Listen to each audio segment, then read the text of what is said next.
Pada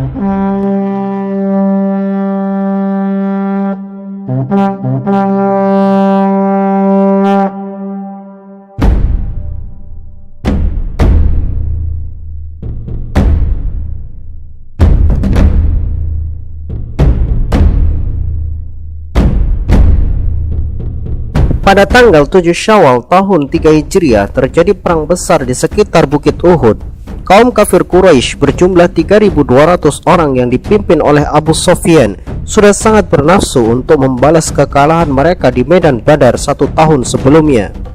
Bagi mereka, kekalahan di Badar adalah aib yang memalukan yang harus mereka balas. Kaum muslimin sendiri berjumlah 700 orang yang dipimpin Nabi Muhammad SAW. Awalnya pasukan berangkat dari Madinah sejumlah 1.000 orang. Namun di tengah perjalanan 300 orang mengundurkan diri bersama Abdullah bin Ubay, seorang munafik yang berhasil menghasut 300 pasukan untuk pulang kembali ke Madinah. Rasulullah SAW membuat formasi yang sangat hebat bagi kaum muslimin. Sayap kanan berada di kaki bukit Uhud dan sayap kiri berada di kaki bukit Ainain. Sayap kanan aman karena terhalang oleh bukit Uhud, sementara sayap kiri mempunyai celah di mana musuh bisa menyerang dari balik bukit Ainain secara mendadak. Untuk itu Rasulullah SAW menempatkan 50 orang pemanah yang dipimpin oleh Abdullah bin Zubair untuk berjaga di atas bukit Ainain.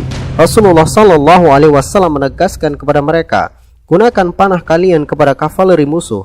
Jauhkan kavaleri dari belakang kita. Selama kalian berada di tempat, maka bagian belakang kita akan aman. Jangan sekali-kali kalian meninggalkan tempat ini. Jika kami menang, jangan bergabung. Jika kami kalah, jangan ikut menolong kami. Perang pun akhirnya pecah. Kaum muslimin dengan pekikan takbir dan semangat mempertahankan akidah dan agama mereka tidak gentar sedikit pun menghadapi kaum kafir Quraisy yang jumlah dan perlengkapan mereka sangat lengkap. Kaum kafir Quraisy sendiri sudah sangat bernafsu ingin menghancurkan barisan kaum muslimin. Dendam di hati mereka sudah sangat meluap-luap seperti api yang disiram dengan minyak tanah. Berbagai cara mereka lakukan untuk mengumpulkan jumlah, termasuk menjanjikan kemerdekaan bagi para budak yang berhasil membalaskan dendam mereka atas orang-orang yang mereka cintai yang tewas di medan Badar 1 tahun sebelumnya. Sayap kiri pasukan budak Quraisy yang dipimpin oleh Ikrimah bin Abu Jahal berusaha menyerang dari samping, namun berhasil dimentahkan oleh pasukan Islam yang melempari mereka dengan batu. Di barisan depan kaum muslimin ada Hamzah bin Abdul Muttalib, sang singa Allah yang perkasa, membabat siapapun yang berada di depan mata pedangnya. Ia jugalah yang berhasil membunuh pembesar-pembesar Quraisy di perang Badar, termasuk ayah dan saudara Hindun, istri Abu Sufyan. Hindun sendiri telah menyewa budak kulit hitam ahli tombak bernama Wahsy dan menjanjikannya kemerdekaan jika ia mampu membunuh Hamzah bin Abdul Muttalib. Berkat keteguhan dan kesabaran kaum muslimin, sebagaimana yang Rasulullah SAW sampaikan kepada pasukannya sebelum berangkat ke medan Uhud, bahwa jika kaum muslimin mau teguh dan bersabar di medan tempur, kemenangan akan diraih dengan pertolongan Allah Subhanahu wa Ta'ala. Pasukan Islam pun berhasil membuat pasukan kafir Quraisy lari tunggang langgang bagaikan pecundang. Kaum kafir Quraisy meninggalkan segala harta mereka dan berlari mencari keselamatan. Di pikiran mereka sudah tidak terpikirkan lagi tentang dendam. Nafsu balas dendam mereka telah hilang ditelan gelapnya kekalahan. Saat kemenangan mulai terbit bagi kaum muslimin, cahaya itu membuat mereka lalai dan mengejar musuh sembari memunguti harta rampasan perang.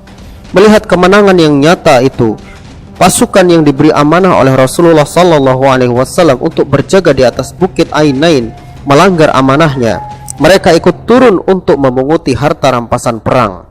Khalid bin Walid yang melihat di atas bukit Ainain telah kosong dari penjagaan, segera ia memutar pasukannya dari balik bukit itu dan menghantam pasukan Islam dari belakang. Di saat mereka lengah, cahaya kemenangan yang sebelumnya terbit tiba-tiba tertutup awan yang gelap.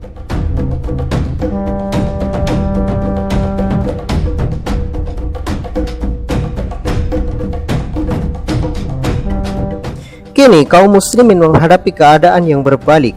Kini mereka diserang dari dua sisi, depan dan belakang. Pertempuran sengit pun kembali dimulai. Pasukan Islam yang telah porak-poranda barisannya diserang secara membabi buta oleh pasukan kafir Quraisy yang telah haus darah. Satu persatu pasukan Islam gugur dengan jumlah yang cukup banyak.